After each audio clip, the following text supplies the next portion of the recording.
ব্রাজিলের ম্যাচ জাপানের সঙ্গে, কয়েকটা নাম বলি, কয়েকটা ম্যাচের কথা বলি অ্যাকচুয়ালি। আইসল্যান্ড, ইংল্যান্ড, স্কটল্যান্ড, এই তিনটা দলই সবশেষ 3 ম্যাচে জাপানের সঙ্গে 1 গোলে হেরেছে। ঘানা 2-0 গোলে হেরেছে, বলিভিয়া 3-0 গোলে হেরেছে, এবং ব্রাজিল গত অক্টোবরে এই জাপানের সঙ্গে 3-2 গোলে হেরেছে। জাপান সবশেষ 10 ম্যাচ ইন্টারন্যাশনাল অপরাজিত। তো আপনি কি চিন্তা করছেন, ব্রাজিলের জন্য ম্যাচটা সহজ হবে? ফেভারিট ব্রাজিল, এটা নিয়ে কি আপনার কোনো ডাউট আছে? ডাউট না থাকাটাই স্বাভাবিক, কিন্তু জাপান খুব সহজ টিম না। ব্রাজিলের বেস্ট ফুটবলটা খেলেই জাপানকে হারাতে হবে। যদিও ব্রাজিলের এগেনস্টে জাপানের ট্র্যাক রেকর্ডটা ভালো না। এখনো পর্যন্ত বোধ হয় 14টা ম্যাচ খেলেছে, এর মধ্যে 11টাতেই হেরেছে, এবং একটা মাত্র যায় যেটার কথা আমি বললাম গত বছরের অক্টোবরে, এই 8-9 মাস হয়েছে আর কি। জাপানের এই ভালো ফর্ম শুধুমাত্র ফ্রেন্ডলিগুলোতে ছিল না। ব্রাজিলের কথা আমি পরে আসছি, আগে জাপানের কথা এই জন্য বলছি যে জাপানকে হয়তো অনেকেই খুব সহজে ব্রাজিল হারিয়ে ফেলবে এটা চিন্তা করছেন, হয়তো অতটা সহজ হবে না।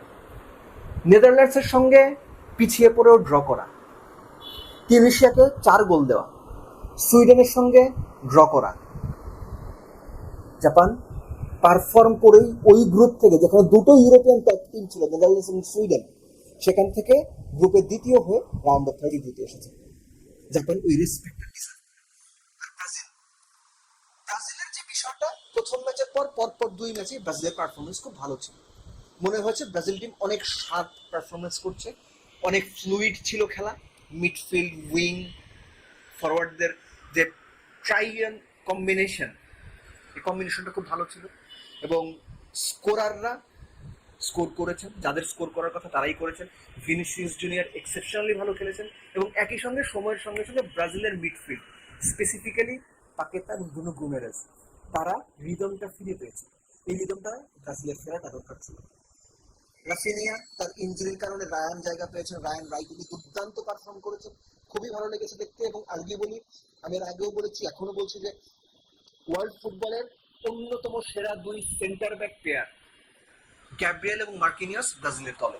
সো ব্রাজিল প্রথম 3 ম্যাচ যতটুকু খেলেছে, ফার্স্ট ম্যাচ বাদ দিয়ে পরের 2 ম্যাচে মনে হচ্ছে যে জাপানের এগেনস্টে ব্রাজিলের পারফরমেন্স আরো শার্প হতে পারে, আরো ক্লিনিক্যাল হতে পারে।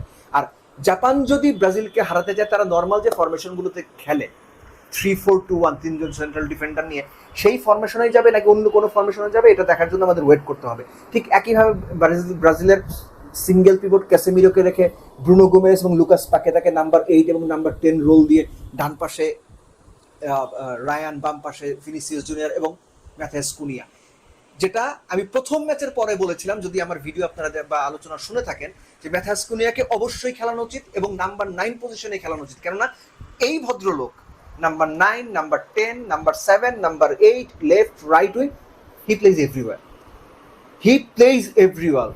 দারুণ স্কোরার তো বটেই, দারুণ ফিনিশার তো বটেই, পরিশ্রমী প্লেয়ারও বটে।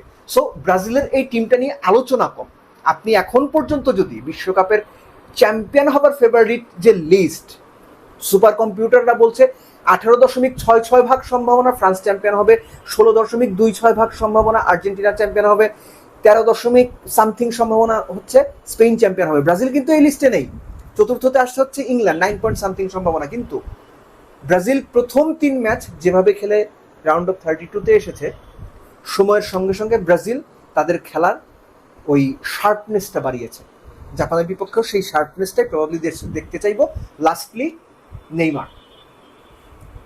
নেইমার আসলে ক্লিনিক্যাল ক্যারেক্টার কিংবা ইনফ্লুয়েন্সিয়াল ক্যারেক্টার হয়ে উঠতে পারবেন কিনা আমি জানি না, কিন্তু ওই যে পুরনো চাল ভাতে পারে তো, আর নেইমারের কিছু ট্রিকারি তো আছেই। হতেও পারে তিনি একটা ডিফেন্স গড়ে দিলেন, একটা দারুণ অ্যাসিস্ট করে কিংবা একটা দারুণ গোল করে, হতেই পারে। সো আপনার প্রেডিকশন কি, ফেভারিটকে জানাবেন। আমার ফেভারিট ব্রাজিল, প্রেডিকশনটা বলছি না, আপনার প্রেডিকশনটা কি কমেন্ট বক্সে জানাবেন। তবে এক্সপেক্ট করি জাপান খুব ভালো ফাইট দেবে, এবং ব্রাজিলকে জিততে হলেও খুব কষ্ট করে জিততে হবে। ওই নেদারল্যান্ড সুইডেনকে যেভাবে 5টা দিয়ে হারিয়েছে, ওরকম কিছু মানে হবে না বলেই মনে করি। উল্টো জাপান যদি জিতে যায়, তাহলেও অবাক হওয়ার কিছু থাকবে না।